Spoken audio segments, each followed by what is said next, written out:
Hello YouTube, this is William. Thought maybe I would touch on some things and continue these small business videos that I've done, and just kind of share with you my approach to creating WC knives and my thoughts, my philosophy, if you will. Because I'm not going to say that it's that I'm the only person that approaches it this way, but I haven't seen too many companies, if any at all, that that approach it the way I do. First and foremost, anything and everything that I have is through the blessings of the good Lord. Whatever talents that I may have, whatever skills that I may obtain, it's through His blessings that this is possible. Okay.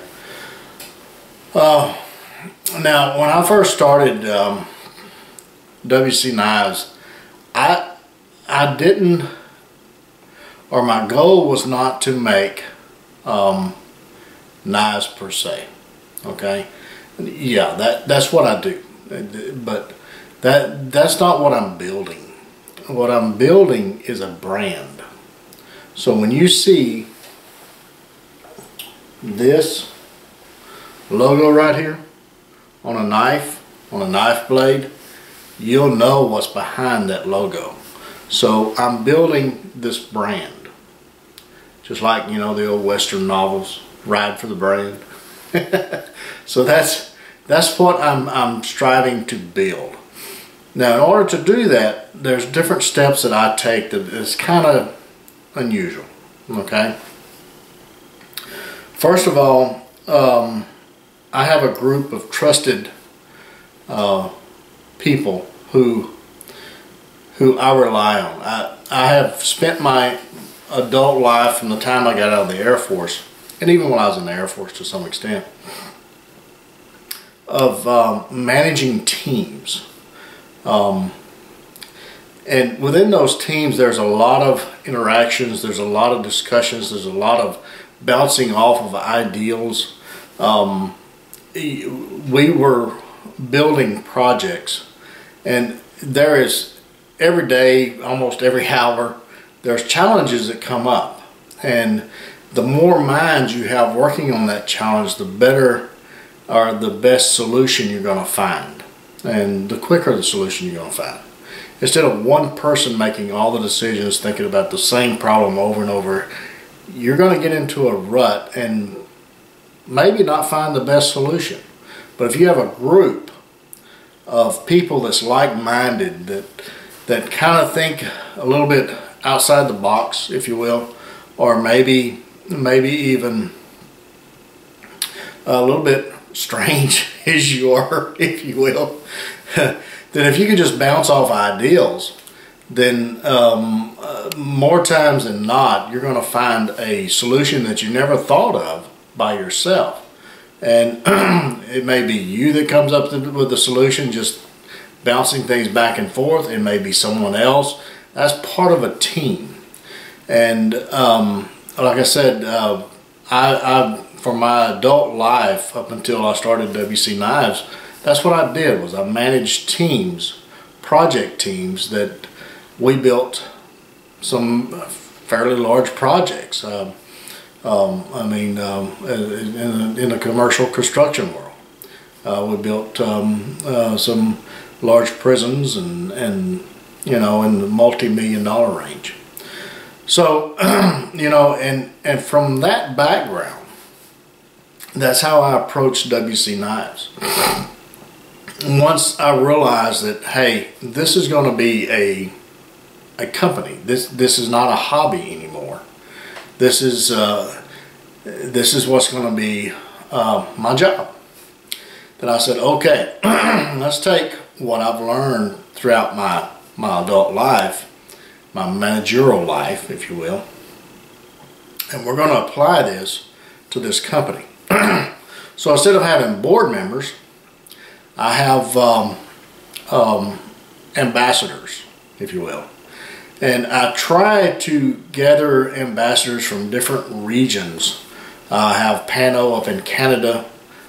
He has a different outlook than a lot of people. I have Dan Lutz, who is spent his entire life trapping and hunting, and he's just a wealth of knowledge in the outdoor world as far as knife designs and what works as far as skinning and things like that. And then I have Mike Elia, who's a hunter, outdoorsy guy, craftsman. He's a fantastic carpenter, just a craftsman, hands-on type guy. And I have Mike Denny, who has probably attended more survival courses than anybody in the world. So that genre of survival, he's a wealth of knowledge about that and how that works and what all is required. And so I've got that in the group, in the team. I've also got Blackie Thomas, and I mean, if you haven't seen Blackie Thomas's YouTube channel, then man, you're missing out. I mean, the guy is just a wealth of knowledge. He's just a sponge when it comes to learning things. I mean, everything and anything that he has come through in his lifetime, he remembers. For me, I have trouble remembering what I had for breakfast yesterday. But he's always coming up with ideals. And as far as we've got this issue here, and then he approaches it from a totally different angle. And it's just a very valuable member to the team. So I've got them spread from the Arctic Circle with Pano down to the Gulf Coast of Alabama, and everywhere in between. And it's just a splattering of different backgrounds and different approaches and different philosophies, but we all mesh into one thing, because it's not about William, it's about the brand. Okay, it's not about my brand, it's about Stitch Gear's brand. The other portion of that is Randy with Stitch Gear Outfitters.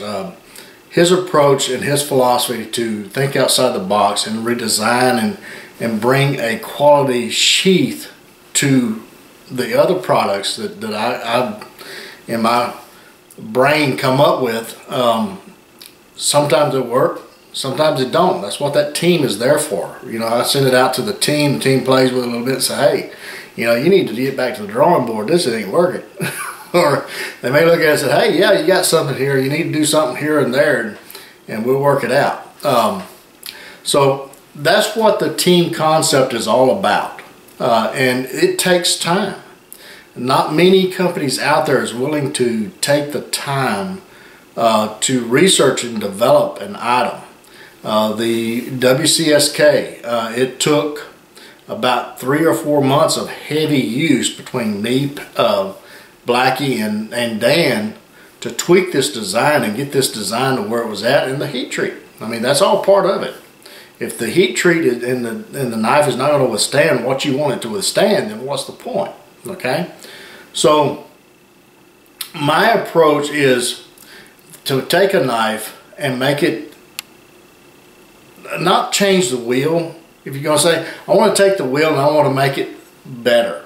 I want to make it more grippy. I want to make it more smoother. I want to make it to where it not necessarily appeals, eye appeal, but a lot of times we buy with our eyes, which wrong or right. I mean, that's just part of it.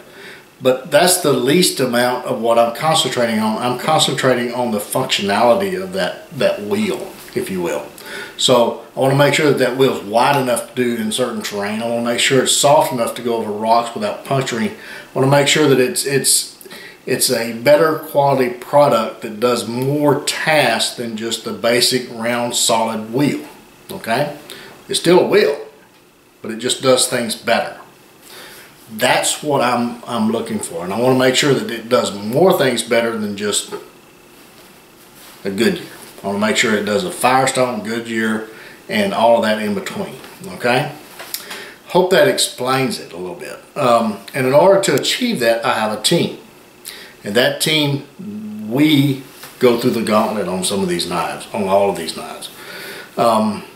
We break them. I mean, we beat the far out of them, so you guys don't spend your hard-earned money on something and have to test it. We test it. It is thoroughly tested before it hits the market, okay? And not only by me, but all these other groups. If one of the groups says, hey, you need to go back, then we all go back, all right? It's not hitting the market until everybody says, yes, it's ready. Case in point, the AEBL. Started with the AEBL with the Sportsman, and I realized that there was something special about this steel, but I chose a couple of people out of my group that had some time at that point, and we started testing knives. I was shipping knives back and forth, and you know, and making sure that the heat treat was proper when we started stepping up from the 1/8 inch to the 5/32 on up to the 3/16 to make sure that we had the heat treat, or I had the heat treat right. And so in order to do that, we started beating on knives. Wanted to make sure that before I released this thing, that I had the heat treat right. I wanted you guys out there to have the best possible product, or best that this steel would provide. There's weaknesses and deficiencies in everything. There's strengths in everything. So what I'm trying to do is achieve the best that that steel can achieve. And case in point with the AEBL, we weren't getting there with the book. The book did not provide the best heat treat for that steel. So I got in the shop one weekend and I said, okay, we're throwing the book out. What are we going to start with? And so I started just testing, just heat treating different blades different ways and seeing which one would work the best. And I think we've got it dialed in. It's taken, well, we started in probably midsummer. I have to go back through the records, but probably midsummer, early summer, we started stepping this thing up in the AEBL and going on with this.